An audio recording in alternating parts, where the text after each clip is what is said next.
وہ اسی گاؤں سے تھا جہاں سے تم آئی ہو۔ وہ میرا شوہر ہے ہی نہیں تو اس کا نام کیا ہوگا؟ کیا مطلب ہے؟ تم کہنا کیا چاہتی ہو؟ تمہارا شوہر نہیں ہے تو وہ بچہ کیسے؟ کیا آسمان سے ٹپکا تھا؟ اب کے بلاش نے جھپتے ہوئے لہجے میں اس سے سوال کیا تھا۔ وہ ایک بچہ گناہ کا نتیجہ تھا، لیکن میرا نہیں، کسی اور کا۔ بریرہ کی آواز بھری ہوئی تھی۔ بلاش نے چونک کر اسے دیکھا۔ کیا مطلب؟ کس کا بچہ تھا؟ زیادتی کی تھی کسی نے میرے ساتھ، وہ بھی میری سہیلی کے گھر میں۔ میں نہیں جانتی تھی کہ وہ کون تھا شیطان جس نے اپنی ہوس پوری کر کے میری زندگی برباد کر دی، لیکن میں اسے کبھی معاف نہیں کروں گی۔ میری تو شادی بھی نہیں ہوئی تھی۔ بلاش حیران تھا۔ موتی جیسے شفاف آنسو اس کے گال پر بہہ رہے تھے۔ اچھا بتاؤ مجھے پوری بات، تمہارے ساتھ کیا ہوا تھا؟ 1 ہفتے کی چھٹیاں ہیں بریرہ، چلو میرے ساتھ، قسم سے بہت مزہ آئے گا۔ میری کزن کی شادی ہے، بہت انجوائے کریں گے۔ تم نہیں جانتی ہمارا خاندان کتنا بڑا ہے۔ اس کے روم میٹ فریال اس کے پیچھے پڑی تھی۔ وہ اسے اپنے گھر لے جانا چاہتی تھی کیونکہ کالج میں 1 ہفتے کی چھٹیاں ہو گئی تھی۔ سب لڑکیاں اپنے اپنے گھر جا رہی تھی، لیکن بریرہ نہیں جا سکتی تھی۔ اس کا تعلق چھوٹے سے گاؤں سے تھا جہاں وہ 6 مہینے بعد ہی جاتی تھی۔ اب 1 ہفتے کے لیے وہ بھلا کیسے اپنے گاؤں جاتی؟ اماں سکینہ وڈیرے کی حویلی میں ملازمہ تھی۔ یہ اس کا احسان ہی تھا کہ وہ اس کی بیٹی کی خواہش کو سمجھتے ہوئے اس کی پڑھائی کا خرچہ اٹھا رہے تھے۔ جب بھی تو وہ بریرہ پڑھنے کے لیے اسی شہر میں آئی ہوئی تھی۔ ہاسٹل میں رہ کر وہ خوب دل لگا کر تعلیم حاصل کر رہی تھی۔ اس کا خواب تھا کہ وہ ایک آفیسر بنے، اپنی ماں کے سارے خواب پورے کرے جو اس کے لیے اتنی محنت کرتی تھی۔ ابھی بھی 1 ہفتے کی چھٹیاں ہوئی تو اس کے روم میٹ فریال اس کے پیچھے پڑ گئی۔ تم چلو میرے ساتھ، کیا کرو گی یہاں اکیلی؟ بور ہو جاؤ گی، کہیں آتی جاتی بھی نہیں ہو۔ کیسی لڑکی ہو تم؟ فریال اسے گھور رہی تھی۔ وہ مسکرا دی، پھر کچھ سوچ کر کہنے لگی، اماں سے اجازت لینی پڑے گی۔ فریال فوراً کہنے لگی، ٹھیک ہے، میں پوچھ لوں گی تمہاری اماں سے، وہ اجازت دے دیں گی۔ قسم سے شادی میں بہت ہی مزہ آئے گا، میں تو کہتی ہوں کہ ابھی بات کر لیتے ہیں۔ یہ کہتے ہوئے اس نے اپنے موبائل سے فوراً اماں کا نمبر ملا دیا تھا، لیکن وہ پڑوس میں رہنے والی خالہ زبیدہ کے بیٹے کے موبائل سے بات کرتی تھی۔ اماں نے کال پر پھر بات کی تو بریرہ گھبرا گئی۔ پھر فریال نے ان سے جانے کی بات کہی کہ وہ انہیں اس کے ساتھ جانے کی اجازت دے دیں۔ بریرہ کی بھی کسی سے دوستی نہیں تھی سوائے فریال کے، کیونکہ وہ اس کی روم میٹ تھی۔ پھر اس کی کزن کی شادی بھی تھی، اس لیے وہ بریرہ کو اپنے ساتھ لے کر جانا چاہتی تھی۔ کپڑے نہیں ہے فریال، میں کیسے شادی میں جا سکتی ہوں؟ دیکھو میری حالت۔ ارے کچھ نہیں ہوتا، دیکھو، بس میں تھوڑی سی موٹی ہوں اور تم کمزور ہو، لیکن میرے کپڑے تمہیں بالکل فٹ آئیں گے۔ ہم دونوں ایک دوسرے کے کپڑے پہن لیں گے، ٹینشن کی کوئی بات نہیں ہے، بس تم چلو میرے ساتھ۔ فریال اسے اپنے ساتھ لے گئی تھی، لیکن یہاں آ کر تو وہ بری طرح گھبرا گئی۔ اس کا خوبصورت بنگلہ اور اس پہ رہنے والے اس کے خاندان بھر کے لوگ، 2 چچا کی فیملی اور ایک ان کی خود کی فیملی، بہت سارے کزن اکٹھے ہی رہتے تھے۔ ان کے گھر کا ماحول کافی خوشگوار تھا، لڑکے بھی ایک دوسرے سے خوب ہنسی مذاق کر رہے تھے، جبکہ بریرہ کو یہاں آ کر بہت ہی زیادہ اچھا نہیں لگ رہا تھا، کیونکہ ان کا گھر کا ماحول بہت ہی کھلا تھا۔ بڑی آزادی سے لڑکے آ رہے تھے، جا رہے تھے۔ پھر اس دن مہندی کی تقریب تھی، اس نے فریال کا ہی ایک سوٹ پہن لیا تھا، سر پہ دوپٹہ ٹکائے وہ بہت ہی خوبصورت لگ رہی تھی، سادگی میں بھی غضب ڈھا رہی تھی۔ فریال کے اپنے بھی 3 بھائی تھے، جبکہ اس کے چچا کے بیٹے اور دوسرے شہر سے آئے ہوئے پھپھو کے بیٹے بھی اس شادی میں شریک تھے۔ اتنے لوگ تھے کہ بریرہ کو یہاں پہ بہت ہی گھبراہٹ ہو رہی تھی۔ وہ مہندی کی تقریب میں ایک کونے میں سمٹی بیٹھی تھی، جب ایک بچہ آ کر کہنے لگا، فریال باجی آپ کو بلا رہی ہیں، وہاں پر کھڑی ہیں، چلیں میں آپ کو لے کر چلتا ہوں۔ وہ حیران تھی کہ فریال اسے کیوں بلا رہی ہے، لیکن ہو سکتا ہے کہ کوئی ضروری بات ہو، یہ سوچ کر کہ اس کے موبائل پر شاید اماں وغیرہ کی کال آ گئی ہو۔ اس بات کو سوچ کر وہ اس بچے کے ساتھ چل پڑی۔ جیسے ہی اس نے کمرے میں قدم رکھا تو حیران رہ گئی۔ یہ تو ایک سٹور سا معلوم ہوتا تھا جس میں پرانا سامان رکھا تھا، اور یہاں پہ کوئی بھی نہیں تھا۔ آدھی روشنی آدھا اندھیرا جیسا منظر تھا۔ اس سے پہلے کہ وہ کسی کو نہ پا کر پلٹتی، اچانک ہی کسی نے تیزی سے اس کے منہ پہ ہاتھ رکھ دیا تھا۔ اس کے ہاتھ میں ایک رومال بھی تھا۔ اس کے رومال میں جو خوشبو تھی اسے محسوس کر کے وہ اپنے حواس چھوڑتی جا رہی تھی، اور چند لمحوں بعد ہی وہ بے ہوش ہو گئی۔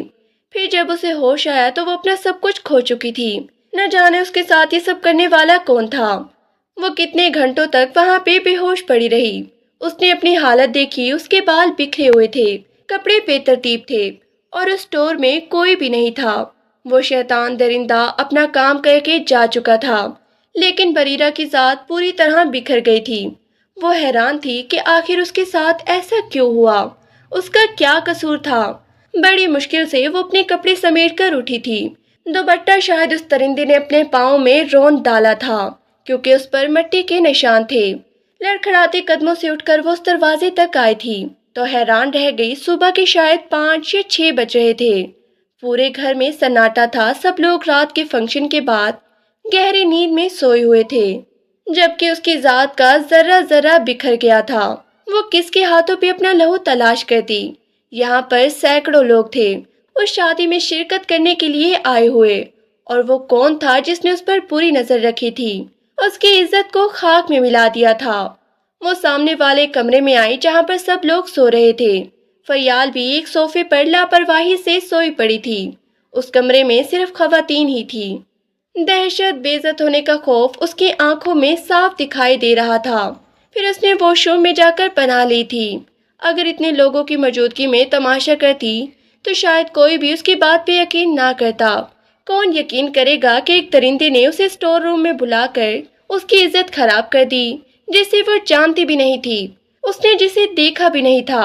وہ دیر تک روتی رہی، پھر اپنے بیگ سے کپڑے نکال کر تبدیل کر لیے، لیکن اسی رات بس میں بیٹھ کر سیدھی اماں کے پاس پہنچ گئی تھی۔ نہ اس نے فریال سے کچھ کہا، نہ وہ فریال سے مل کر آئی تھی، لیکن اماں کے گلے لگ کر پھوٹ پھوٹ کر رو پڑی۔ سکینہ بالکل ساکت بیٹھی تھی۔ بیٹی کی بربادی پر آنسو بھی نہ بہا بیٹی کی بربادی پہ آنسو نہ بہاتی تو اور کیا کرتی؟ بریرہ کا رشتہ انہوں نے اپنی بہن کے بیٹے سے طے کر رکھا تھا بچپن ہی سے۔ 2 مہینوں بعد ہی ان کی شادی ہونے والی تھی، لیکن 2 مہینوں بعد اچانک ہی اس کی طبیعت خراب ہو گئی۔ وہ اسے لیڈی ڈاکٹر کے پاس لے کر گئی، جس نے یہ روح فرسا خبر سنائی تھی کہ وہ پریگننٹ ہو چکی ہے۔ اس لیڈی ڈاکٹر کے کلینک پر آئی ہوئی گاؤں کی عورت نے ان دونوں ماں بیٹی کی باتیں سن لی تھی جو وہ ڈاکٹر سے کہہ رہی تھی۔ اس نے آتے ہی پورے گاؤں میں یہ بات پھیلا دی۔ اماں سکینہ، تیری بیٹی کو لوگ سنسار کرنا چاہتے ہیں۔ گاؤں کے لوگوں کو پتہ چل گیا ہے کہ تیری بیٹی ناجائز حاملہ ہے۔ سب لوگ کہہ رہے ہیں کہ اس نے شہر سے کوئی گل کھلایا ہے۔ اپنی بیٹی کو لے کر نکل جا یہاں سے، بھاگ جا، ورنہ تیری بیٹی کی زندگی اور تیری زندگی بہت خطرے میں ہے۔ مجھے لگتا ہے کہ آج رات یہ لوگ ضرور کوئی کارروائی کرنے والے ہیں۔ بشیرہ اماں سکینہ کا پڑوسی تھا۔ وہ ابھی ابھی پنچایت کی باتیں سن کے آیا تھا۔ رات کے اندھیرے میں اماں سکینہ بریرہ کو لے کر اس گاؤں سے بھاگ گئی تھی۔ وہ تڑپ تڑپ کے رو رہی تھی۔ اماں، مجھے مر جانے دو، میں ایک پھٹکار ہوں آپ کے لیے، میں نے آپ کی عزت خاک میں ملا دی۔ سکینہ نے اسے گلے سے لگا لیا۔ نہ میری بچی، تیرا کوئی قصور نہیں۔ غریب اور یتیم لوگوں کا اس دنیا میں کوئی نہیں ہوتا۔ میں تو پہلے ہی کہتی تھی کہ شہر کے مکار لوگوں سے دوستی یاری نہ پالا کر۔ دیکھ، آستین کی سانپ نکلی وہ تیری سہیلی۔ بڑی مشکل سے دونوں ماں بیٹی لوٹی پھوٹی حالت میں شہر پہنچے تھے۔ ان کے پاس چند روپے ہی تھے جو ایک دن میں ہی ختم ہو گئے۔ 2 دن تک دونوں سڑکوں پر بھوکی پیاسی بھٹکتی رہی۔ چوتھے دن جب بریرہ بے ہوش ہو گئی، اماں سکینہ اسے گود میں لے کر رو رہی تھی۔ اس کا سر اماں کی گود میں تھا، تبھی اچانک سے وہ بے ہوش ہو کر نیچے گر پڑی۔ اس کے منہ سے جھاگ نکل رہے تھے۔ سکینہ بیٹی کی حالت دیکھ کر پریشان ہو گئی۔ تبھی اس کی نظر سامنے کھڑی ایک عورت پہ پڑی۔ وہ ایک امیر عورت دکھائی دے رہی تھی۔ وہ دوڑتی ہوئی اس کے پاس پہنچی، بریرہ کی حالت کے بارے میں بتایا۔ وہ بڑی مہربان اور عزت دار عورت تھی۔ دونوں کو اپنی گاڑی میں بٹھا کر ہسپتال لے گئی تھی۔ پھر سکینہ نے ہی ان سے جھوٹی کہانی بتائی تھی کہ میری بیٹی کو اس کے شوہر نے طلاق دے کر چھوڑ دیا، وہ حاملہ ہے، اسے شک ہے کہ یہ بچہ کسی اور کا ہے، اور گاؤں والوں نے ہم دونوں ماں بیٹی کو نکال دیا ہے، وہ ہمیں مارنا چاہتے تھے۔ پھر اماں بی ہی تھی وہ عورت جو سکینہ کو بیچ سڑک پر ملی تھی۔ اماں بی ان دونوں کو اپنے بنگلے پر لے آئی تھی۔ بریرہ سب سے چھپ کر سرونٹ کوارٹر میں رہتی تھی۔ وہ ایک دفعہ بھی وہاں سے باہر نہ نکلی تھی، جبکہ اماں سکینہ بنگلے کا کام کاج کرتی تھی، کیونکہ بلاج کی بیوی شانزہ بھی حاملہ تھی۔ بلاج خانزادہ نے اس سے محبت کی شادی کی تھی، لیکن کیا کوئی جانتا تھا کہ چند دن بعد وہ یہ دنیا چھوڑ کے چلی جائے گی، وہ بھی ایک بچے کو جنم دے کر۔ پھر بریرہ نے اپنے اس بچے کو ایک سرکاری ہاسپٹل میں جنم دیا تھا، لیکن اس بچے کی پیدائش مردہ ہوئی تھی۔ وہ بچہ ایک گناہ کا نتیجہ تھا، لیکن پھر بھی بچے کی موت پر بریرہ کی ذہنی حالت بہت ہی خراب تھی۔ پھر جب عریج اس کی گود میں آیا تو اسے ایسے لگا جیسے اس کا مردہ بچہ اس کے سامنے زندہ ہو کر آ گیا ہے۔ تبھی تو اس نے اس ننھے فرشتے کو سینے سے لگا لیا تھا، اور آج وہ بلاش خانزادے کے کمرے میں اس کی بیوی بن کر بیٹھی تھی۔ اپنے ماضی کے بارے میں اس نے بلاش کو سب کچھ سچ سچ بتا دیا تھا۔ بلاش نے اس لڑکی کی روتی ہوئی آنکھوں کو دیکھا جو اپنی عجیب و غریب کہانی سنا رہی تھی۔ تم نے اس مجرم کا چہرہ بے نقاب کیوں نہیں کیا؟ کیا تم اتنی کمزور ہو؟ میں نہیں جانتا تھا کہ تم پڑھی لکھی بھی ہو۔ میں تو سمجھتا تھا کہ تم ایک ان پڑھ گنوار لڑکی ہو۔ جب اس کے بارے میں کچھ معلوم ہی نہیں تھا تو کیسے اسے سامنے لاتی؟ میں تو پڑھ لکھ کر ایک سرکاری نوکری حاصل کرنا چاہتی تھی، بس میری آنکھوں میں یہی خواب تھے۔ لیکن شاید غریب اور یتیم لڑکیوں کو خواب دیکھنے کا کوئی بھی حق نہیں ہوتا۔ بلاش خانزادہ کو اچانک ہی اس لڑکی سے ہمدردی محسوس ہوئی تھی۔ نیکسٹ پارٹ ہم آپ کے ساتھ اگلی قسط میں شیئر کریں گے۔ اگر آپ کو یہ کہانی پسند آئی ہے تو کمنٹس میں ہمیں ضرور بتائیں کہ آپ کو نیکسٹ پارٹ چاہیے یا نہیں۔ کیا بلاش خانزادہ بریرہ کو اپنی زندگی میں قبول کر لے گا؟ کیا اسے اپنی زندگی میں وہ شانزہ کی جگہ دے گا؟ کیا بریرہ کا مجرم بے نقاب ہوگا؟ اب اس کہانی میں نیا ٹویسٹ بھی آئے گا۔ اگر آپ کو یہ کہانی پسند آئی ہے تو ہم اس کا نیکسٹ پارٹ اپنے چینل پہ اپلوڈ کریں گے۔